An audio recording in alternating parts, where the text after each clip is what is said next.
नमस्कार दोस्तों, आप सभी का स्वागत है हमारे इस YouTube चैनल सरस्वती जी के क्लासेस में। आज की इस क्लास में हम जानेंगे झारखंड के स्वतंत्रता सेनानी के क्रम में तेलंगा खड़िया जी के बारे में। तेलंगा खड़िया जो कि गुमला जिले से हैं और इन्होंने 1849-50 में अपने संगठन के साथ मिलकर अंग्रेजों के विरुद्ध विद्रोह किया था। तो आइए हम डिटेल में जानते हैं तेलंगा खड़िया जी के बारे में।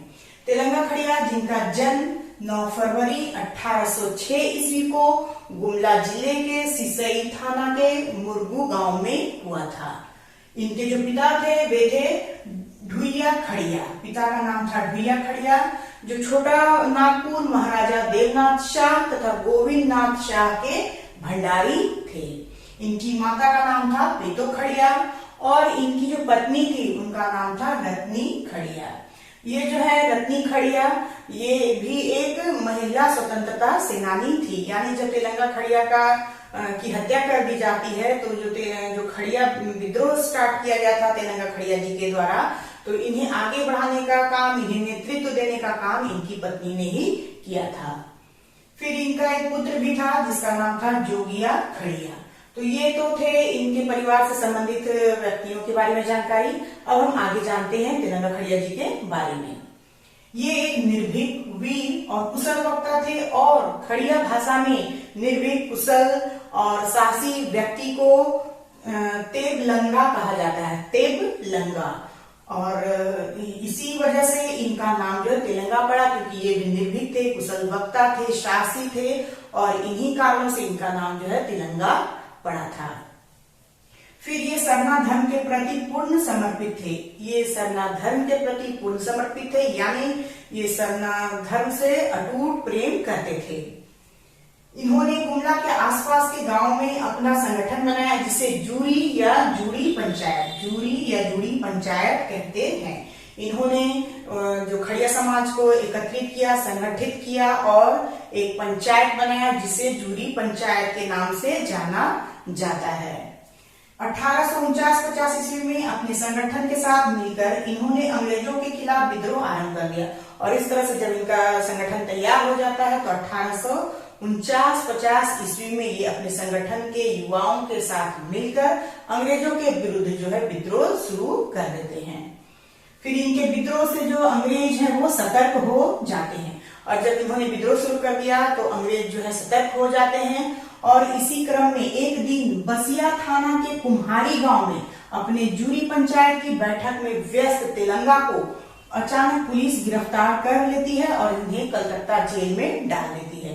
अब जब पुलिस सतर्क हो जाती है इनके प्रति तो वो हमेशा इनके ऊपर ध्यान रखने लगती है कि ये क्या क्या एक्टिविटीज करते हैं या क्या क्या काम करते हैं, इनके द्वारा कौन कौन से काम किए जा रहे हैं या ये कैसे लोगों को संगठित कर रहे हैं। और इसी वजह से क्योंकि जो अंग्रेज सरकार को उन्हें ये बात अच्छे से मालूम थी कि तेलंगा खड़िया जो है उनके विरुद्ध जो है लोगों को एकजुट कर रहा है, लोगों को भड़का रहा है अंग्रेज के खिलाफ, और इसी वजह से पुलिस सतर्क होकर इनके ऊपर ध्यान रखने लगती है। और अंततः एक दिन बसिया थाना के कुम्हारी गांव में जब ये अपनी जूरी पंचायत की बैठक कर रहे थे, उसी बैठक में पुलिस अचानक से आ जाती है और इन्हें वहां से गिरफ्तार कर लिया जाता है और इन्हें गिरफ्तार करके कलकत्ता के जेल में डाल दिया जाता है। तो यहाँ से क्वेश्चन पूछे जा सकते हैं कि इन्हें पुलिस के द्वारा गिरफ्तार कहाँ से किया गया था, तो ये इन्हें बसिया थाना के कुम्हारी गांव में इनके जूरी पंचायत से इन्हें गिरफ्तार किया गया था।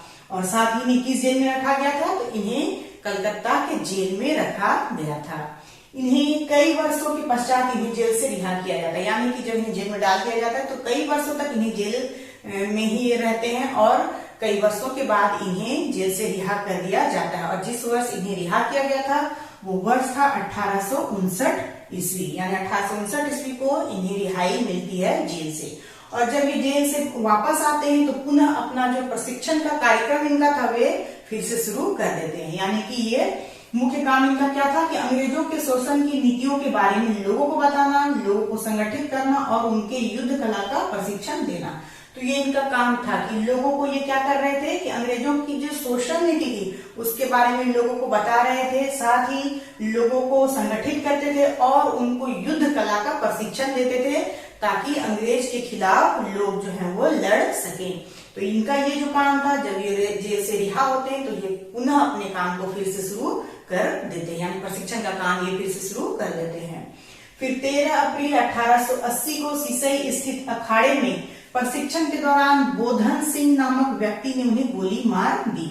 तो अब क्या होता है कि पुलिस तो ऐसे ही सतर्क थी ही, जब इन्होंने अपना प्रशिक्षण का काम स्टार्ट कर दिया तो पुलिस को, जो अंग्रेज सरकार थी, उन्हें ये लगने लगा कि ये उनके लिए खतरा पैदा कर सकते हैं, और इसी वजह से उन्होंने बोधन सिंह नामक व्यक्ति को अपने में मिलाया और उसके द्वारा इनकी हत्या करवा दी। यानी कि जब ये सिसई स्थित अखाड़े में जब प्रशिक्षण देने के लिए गए थे तो सुबह सुबह के समय में इन लोगों का नियम था कि प्रशिक्षण स्टार्ट करवाने से पहले ये लोग प्रार्थना किया करते थे, और उस प्रार्थना के दौरान जब ये प्रार्थना करने के लिए झुके तो वहीं बगल की झाड़ी में बोधन सिंह नामक एक हत्यारा व्यक्ति छुपा हुआ था, और उसने जैसे ही ये प्रणाम करने के लिए झुके उसने वहां से गोली चला दी, और इस तरह से 23 अप्रैल 1880 को तेलंगा खड़िया जी की हत्या कर दी जाती है बोधन सिंह नामक व्यक्ति के द्वारा।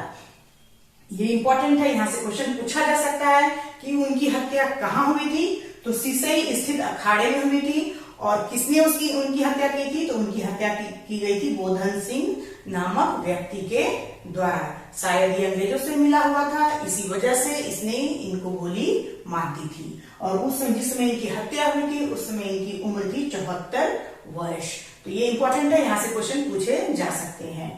फिर उनकी जब इनकी हत्या हो जाती है, इनकी हत्या कर दी जाती है, तो इनके जो शिष्य थे वे उनके शव को कोयल नदी पार कर गुमला के सोसो नीम टोली, ये नाम है सोसो नीम टोली, के एक टाण में दफना दिया जाता है। जब इनकी हत्या कर दी जाती है तो इनके शिष्यों के द्वारा इनके शव को उठाकर इनके शिष्य जो है कोयल नदी को पार करके गुमला के सोसो नीम टोली के एक टाण में ले जाते हैं, और वहीं पे उन्हें दफना दिया जाता है। फिर आज यह टाण जो है वो तेलंगा तोपा टाण के नाम से जाना जाता है, और जहां इन्हें दफनाया गया था आज वो जगह जो है वो तेलंगा तोपा टाण के नाम से जाना जाता है।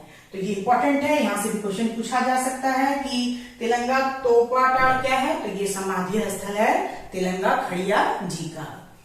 फिर है कि 23 अप्रैल को शहादत दिवस के रूप में मनाया जाता है, और इस तरह से जिस दिन इनकी हत्या की गई थी उस 23 अप्रैल को उस दिन शहादत दिवस के रूप में भी मनाया जाता है। तो ये थी कुछ इंपॉर्टेंट बातें तेलंगा खड़िया जी के बारे में, जो एग्जाम पॉइंट ऑफ व्यू से इंपॉर्टेंट है और एग्जाम में आने की पूरी संभावना है। तो आज के लिए बस इतना ही। नेक्स्ट वीडियो में हम फिर नेक्स्ट टॉपिक के साथ मिलते हैं। तब तक के लिए धन्यवाद। जय हिंद, वंदे मातरम।